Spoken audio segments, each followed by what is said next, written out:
Hi everyone, welcome to my YouTube channel and my first video. If you're a hypochondriac or suffer from hypochondria or suffer from, as they say now, health anxiety, I am a survivor.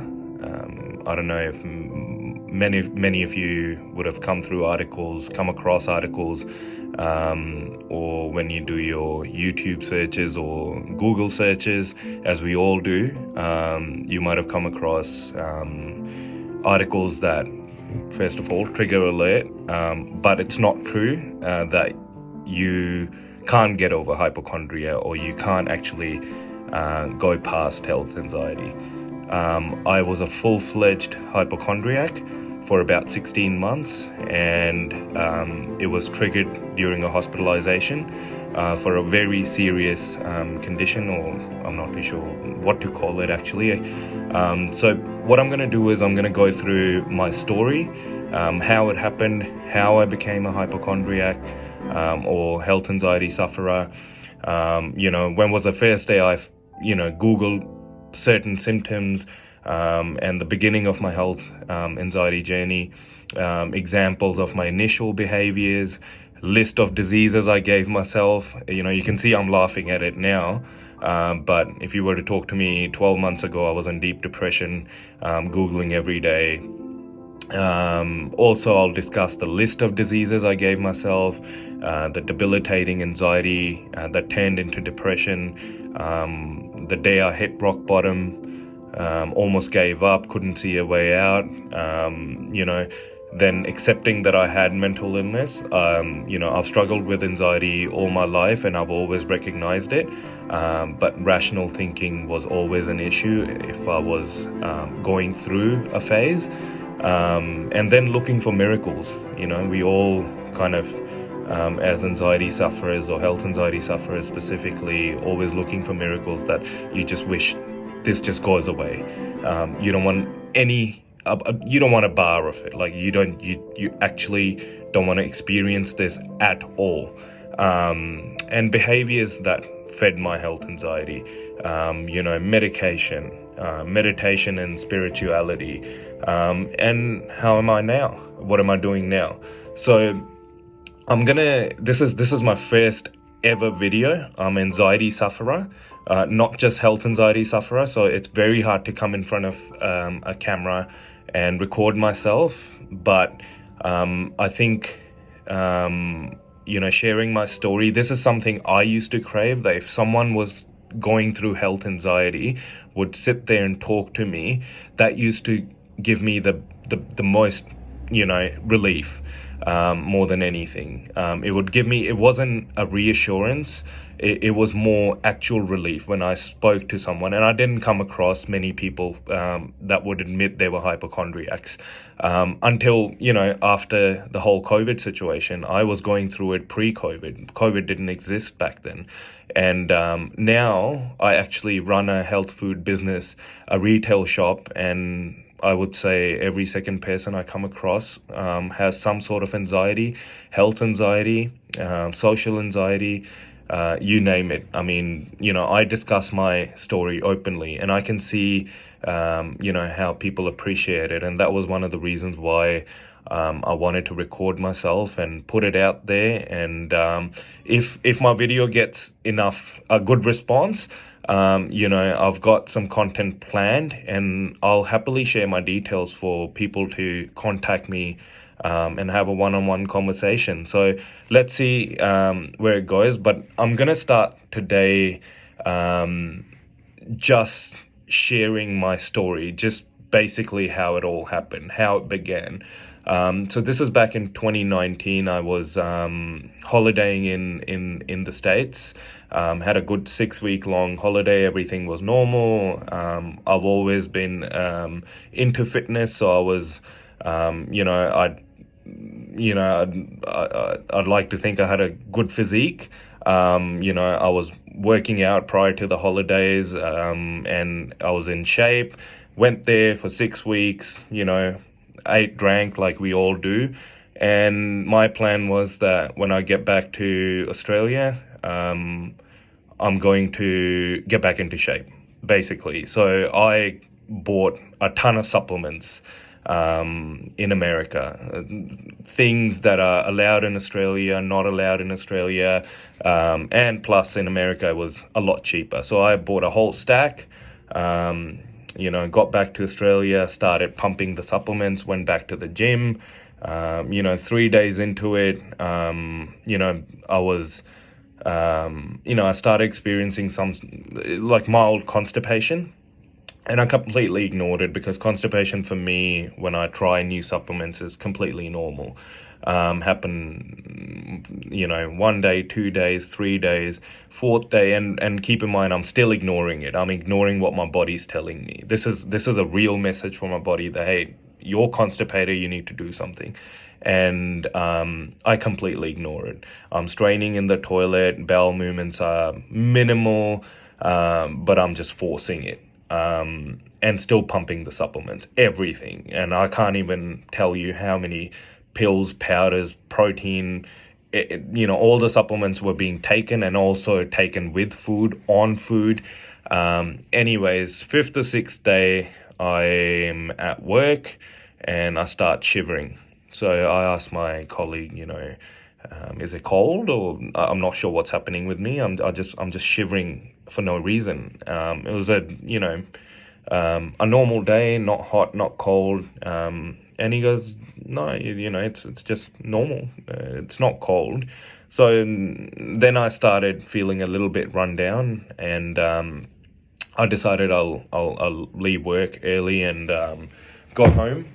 And so I did. I went home, slept it out, woke up, had dinner at about 8 o'clock at night. I was about to go back to bed, turn the lights off. As soon as I turned the lights off, I started shivering, like shivers like I'd never. They're called riggers. They're not normal shivers. It's like your body's physically just moving back and forth. I started struggling to breathe. I couldn't breathe properly, so my wife rushed me to the hospital. Ended up in hospital. They checked my temperature. It was almost close to 40 degrees, and they kept me there overnight, took my bloods, and then next morning they sent me home. So next morning I felt fine as well, no issues. The day after, I go back to work, and suddenly I get a call from the hospital, and I pick up the phone and they said, where are you? I said, I'm at work. And so, what are you doing at work? And I said, I felt fine, so I just came to work. They said, well, you need to make your way back to the hospital because we found some bacteria in your blood. I had no idea what that meant. And I said, what does that mean? And what do we have to do? He goes, it means nothing. We just have to put you on antibiotics. So just put it that way. And remember, at this stage, I am bulletproof. Nothing can ever happen to me, my body. Diseases, illnesses meant nothing to me. I had no idea of any symptoms at all, of any disease, any illness. And I'm just going to the hospital to take some antibiotics. I get to the hospital and they keep me there. They keep me there for a week. And the stuff they tell me there, about sepsis. Apparently I had a septic shock. A stage before a septic shock is bacteremia, which is essentially the same thing. Bacteria entering your bloodstream. So the riggers were my immune system fighting the bacteria. Your bloodstream needs to be septic, means there can't be any outsiders, let's put it that way. But as soon as that happens, if a bacteria or something enters your bloodstream, the body goes into a septic shock where it self-destructs, basically, because it can't fight the bacteria, so your organs start shutting down. But luckily for me, I didn't get that far, but it triggered my hypochondria. So when I got discharged from the hospital, for the first 2 or 3 days, I was still a normal person. Something happened to me and I got discharged. But one day I was driving back from work and I felt this little, and this is probably 3 days after 3 days after I got discharged. And I felt this little tingle just around here above my stomach on the left, I think on the right side. And I was a few minutes away from home, and suddenly I'm like, oh, what's that tingle? First thing I did was stop the car, Googled. It said something about the liver or the kidney. I have no idea. And straight away, that was the first day of my health anxiety journey. It triggered it. I went deep and deep for hours that day. I was looking at where the kidney is, where the liver is, what kind of pain can you experience, what could you do. Next day, I rushed back to my GP. She pressed a little bit harder on my appendix because she knew I was just discharged from hospital, so she wanted to be really careful with what was going on with me. And she pressed down on my appendix and asked me if I felt any pain, and I said yeah, because obviously my hypochondria was triggered, and anything I wanted to feel, I was going to feel it. So she said, I don't want to take a risk. Maybe you should rush back to the emergency because it could be your appendix, and that could be the reason why you had bacteremia in the first place. So I get in the car, call my manager. I'm literally just crying because I don't know what's going on with me. Now suddenly it hit me, something's wrong with me. Like, I got discharged, now I'm going back. I couldn't accept that. When nothing's ever happened to you and suddenly it's something serious and doctors have told you could have died, it takes a toll straight away. I went to the emergency, they did a lot of tests, there was nothing. It was literally probably just a tingle somewhere for whatever reason. I can talk like this now because I'm kind of over it. And I completely understand what everyone is going through right now. But, there was one thing someone said to me once, and this is much later on in my health anxiety journey. I was still a hypochondriac, but there was this lady at work who found out that I was going through it. And she pulled me aside and said, Kieran, look, I know what you're going through. I hope you don't mind, but I really want to talk to you. And she took me in a room and she said, I was a health anxiety sufferer for 7 years. She goes, I went through it, and we were laughing about the techniques we use as hypochondriacs. Like when we ask someone, do you ever get like pain in the neck? You're expecting someone to say, yeah, I do. That acts as a reassurance that, it's normal. And she goes, if I could give you my mind and show you the other side right now, you'd laugh at yourself and you'd laugh at all the symptoms and all the diseases you've given yourself. And I completely understand now what she said to me back then. And I wish I could show you what the other side looks like. It's literally, now I look back and I think what it was irrational thinking. There was no logic to anything. It was a trigger. A thought would appear and you basically just start believing it. This is nothing new to any of you. This is just my story. Everyone's going through it. Everyone that's watching, I'm assuming you're going through health anxiety. My initial stages of health anxiety, I think within the first 4 weeks, I had a colonoscopy done. At 31 or 32, you don't get a colonoscopy done for no reason. I lied to my GP that I was bleeding. I found it on Google how to get a referral, and I told her I was bleeding and I'm not, I've had bacteremia. So I had a thing that to scare the doctors that, I've been discharged from the hospital recently. I was in there because I had a septic shock. So send me back. I had a colonoscopy done within the first 4 weeks of getting discharged. There was no reason for me to get it done. I got that done. I was doing blood tests probably weekly because I couldn't wait 2 days for a blood test to come back. I found someone online that would give me a referral for $100.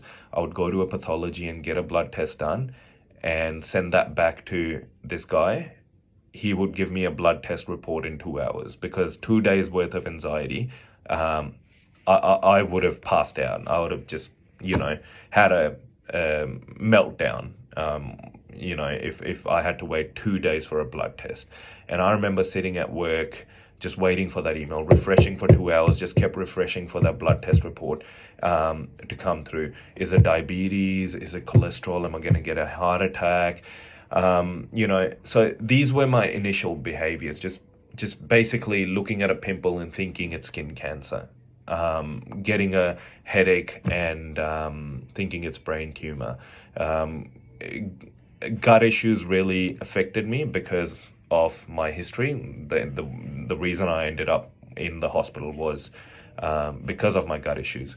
Or not issues really, it was my stupidity. I was ignoring the message my body was trying to give to me. Basically, you're constipated, you got to do something about it. If it's a day, 2 days, yeah, normally third day you go back to normal, but 5, 6, 7 days you're not doing anything about it and hoping it'll just go away. Something had to give. So that really used to affect me. I stopped eating. I stopped working out because I would find a reason how, I could injure my, whatever body part if I was working out. Or if I ate a large meal, my intestines were going to blow. Like, it was just totally irrational thinking.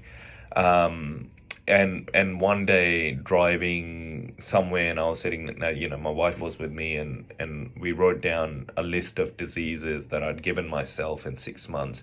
And we came up with, I think, 26 or 27 diseases that I'd given myself within the first 6 months of health anxiety.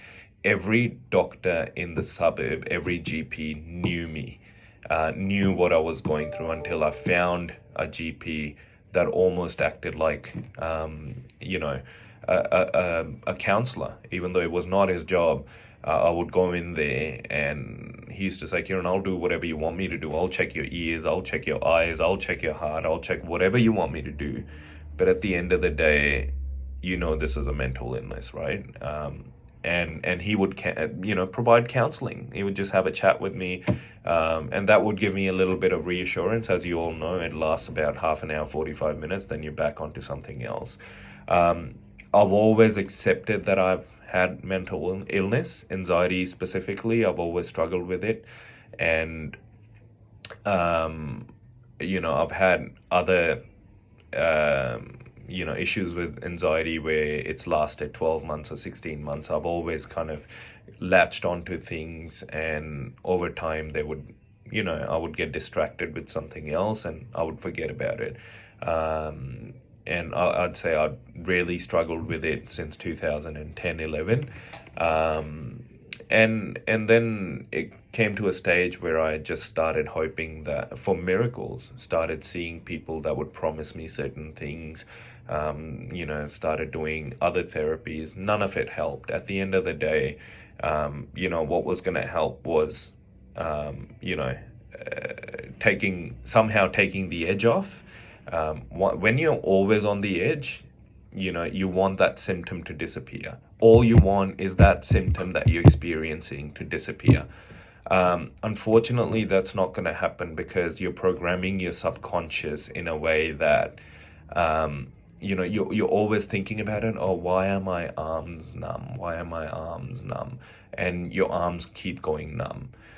That happened to me. Why do my joints pop? That happened to me. Why do I get dizzy? That happened to me. You just, in the moment, you only want that symptom to disappear, and it only gets worse and worse. So, looking for miracles is not an option, unfortunately.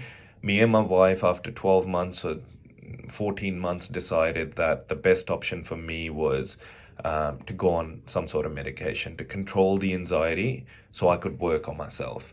And that was again a dilemma, because when you take depression or anxiety medication, you also,